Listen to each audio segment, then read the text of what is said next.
بسم اللہ الرحمن الرحیم۔ میں ہوں آپ کا اپنا ہوسٹ نعیم اقبال اور آپ دیکھ رہے ہیں میں یوٹیوب چینل نعیم اردو ٹی وی۔ آج کی اس ویڈیو میں آپ کو بتانے والا ہوں کرونا وائرس کے بارے میں۔ کرونا کیسز میں کمی SOPs پر عمل درآمد کی وجہ سے آئی ہے۔ عوام سے اپیل ہے کہ احتیاطی تدابیر جاری رکھیں اور ویکسینیشن ضرور کروائیں۔ معاون خصوصی صحت ڈاکٹر فیصل سلطان نے کہا ہے کہ ملک بھر میں کرونا کیسز کی شرح میں کمی آنا شروع ہو گئی ہے۔ کرونا کیسز میں کمی SOPs پر عمل درآمد کی وجہ سے آئی ہے۔ عوام سے اپیل ہے کہ احتیاطی تدابیر جاری رکھیں اور ویکسینیشن ضرور کروائیں۔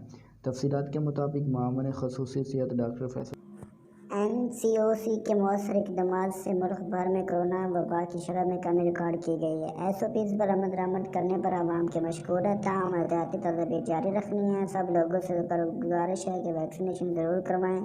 16 مئی سے 30 سال یا زائد عمر کے افراد کی رجسٹریشن شروع ہو چکی ہے۔ 30 یا زائد عمر کے شہری 1166 پر SMS کے ذریعے اپنی رجسٹریشن کروا سکتے ہیں۔ اگر آپ کو ہماری ویڈیو اچھی لگی ہو تو ہمارے چینل کو سبسکرائب کیجیے اور ساتھ ہی بیل آئیکن کو دبانا نہ بھولیں۔